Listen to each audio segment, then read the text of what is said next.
Welcome to The Explainer. I am so thrilled you're here because today we're going to completely change the way you look at a Friday night out. Think about it for a second. The next time you sit down to enjoy a drink, whether it's a cold beer, a glass of wine, or a fancy cocktail, you aren't just unwinding after a long week. You're actually participating in one of the oldest, most fascinating, and deeply ingrained rituals in the entire history of life on Earth. Today, we're exploring exactly why ancient humans drank beer and how that very act quite literally shaped the world as we know it. So, let me ask you a question, and I want you to really think about it. When did we actually invent alcohol? If you're like most people, you're probably picturing medieval monks brewing in stone abbeys, or maybe ancient Romans stomping grapes, right? We tend to view alcohol as a relatively modern luxury, just a byproduct of settled agricultural societies who finally had enough spare time and surplus grain to start experimenting. But what if I told you that everything we thought we knew about the origins of our favorite drinks is entirely backwards? Okay, let's dive right into this, because the traditional timeline we're taught completely shatters our modern common sense. For the longest time, historians held on to the old belief that humans figured out farming, settled down to build permanent villages, and then, eventually, stumbled upon alcohol as some happy accident. But the mind-bending truth, backed by modern archaeological and biological evidence, is that our ancestors were actively seeking out a buzz long before they ever planted a single seed of wheat. They didn't wait to build farms to discover alcohol. The pursuit of alcohol actually drove them to settle down. To really wrap our heads around this, we've got to rewind the clock. And I mean way, way back. The massive plot twist here is that our relationship with alcohol predates human beings entirely. We have to go back nearly 10 million years ago to a lush, sun-drenched African forest floor. Picture a small primate, our distant ancestor, just wandering through the trees and reaching down to pick up a piece of fallen fruit that had been sitting in the sweltering heat just a little too long. That single moment, that is the true genesis of our global drinking culture. The science behind that prehistoric snack is absolutely fascinating. Back in 2014, UC Berkeley biologist Robert Dudley dropped this theory known as the Drunken Monkey hypothesis. So here's how it works. When wild fruit falls to the ground and starts to rot, natural yeasts get to work, converting the sugars in that fruit into ethanol. When our primate ancestors ate this overripe, fermenting fruit, they didn't just get a tasty treat, they got a slight intoxicating buzz. But more importantly, from a pure survival standpoint, that ethanol provided a highly concentrated burst of quick calories. It felt good, it provided essential energy, and it kept them coming back for more. Over millions of years, this caused our ancestors to physically evolve to seek out alcohol. It literally hardwired a taste for booze right into our DNA. The sheer scale of this history is just wild when you lay it all out. We start 10 million years ago with our primate ancestors foraging for fermented fruit. But as we move forward in time, we see that this genetic trait didn't just fade away, it actually evolved into intentional action. By 13,000 years ago, we see evidence of actual, deliberate cave brewing. And then, just 1,000 years after that, around 12,000 years ago, we see the construction of massive stone monuments. We went from foraging for rotting fruit to engineering huge communal drinking sites. Section 1.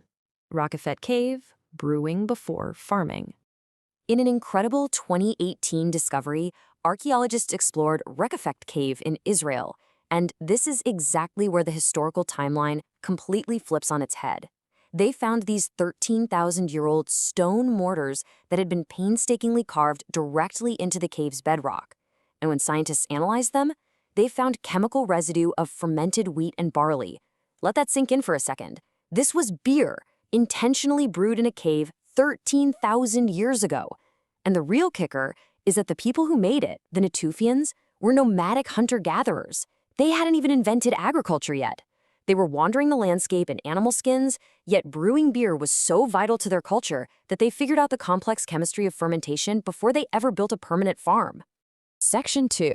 Göbekli Tepe. Did beer build civilization? Jumping roughly 1,000 years forward to southeastern Turkey, we find the answer to that question brilliantly illustrated at Göbekli Tepe.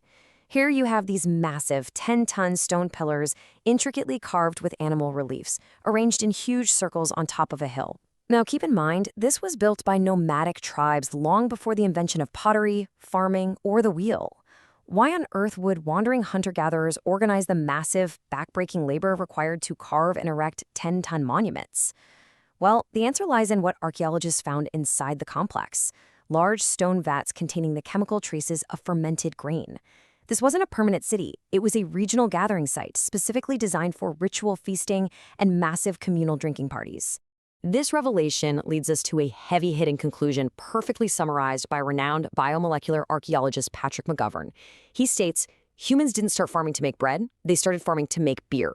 I mean, that is the mind-bending thesis of this entire explainer. Alcohol wasn't some happy byproduct that happened after we civilized ourselves.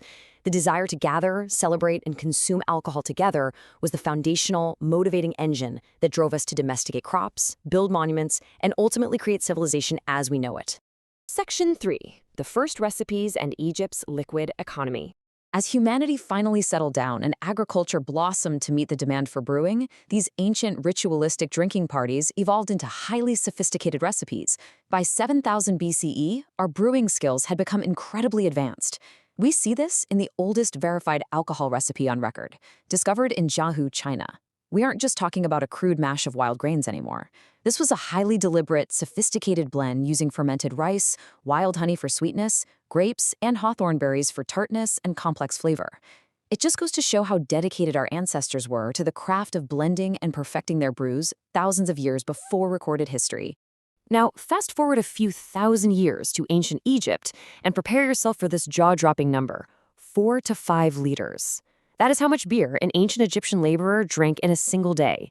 But this wasn't just a party culture, not at all. Alcohol had become the entire economic engine of the state. The thousands of laborers who built the Great Pyramids didn't work for minimum wage in copper or gold. They were paid their daily wages in beer. Now, you might be wondering, how could a society function, let alone build pyramids, if everyone was throwing back 5 liters of beer a day? Well, beer in ancient Egypt was the ultimate utility beverage. First, it was safe hydration. The Nile River water was often contaminated with dangerous bacteria, but the boiling and fermentation process of brewing made beer completely sterile. Second, it was thick, nutritious, and calorie-dense. It was quite literally liquid bread that served as their daily wages and currency. Third, physicians prescribed it as medicine to treat stomach ailments and infections. And finally, it was deeply religious. It was considered a divine gift from the god Osiris, offered in grand temples and buried with pharaohs.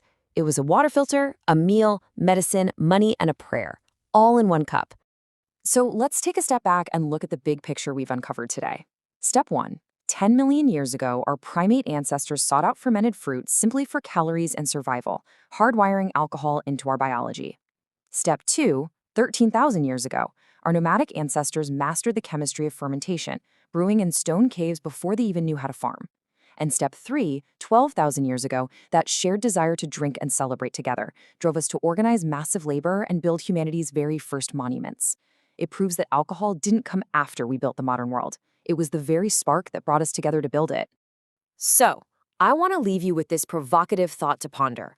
Are you continuing a 10 million year old tradition every time you raise a glass? The next time you clink glasses with your friends, remember the ancient apes on the forest floor, the cave brewers of Israel, and the pyramid builders of Egypt, who all shared that exact same impulse. Thank you so much for joining me on this incredible journey through history. If you found this explainer as fascinating as I did, please don't forget to like, subscribe, and share your thoughts in the comments below. Cheers to history, and I'll see you in the next one.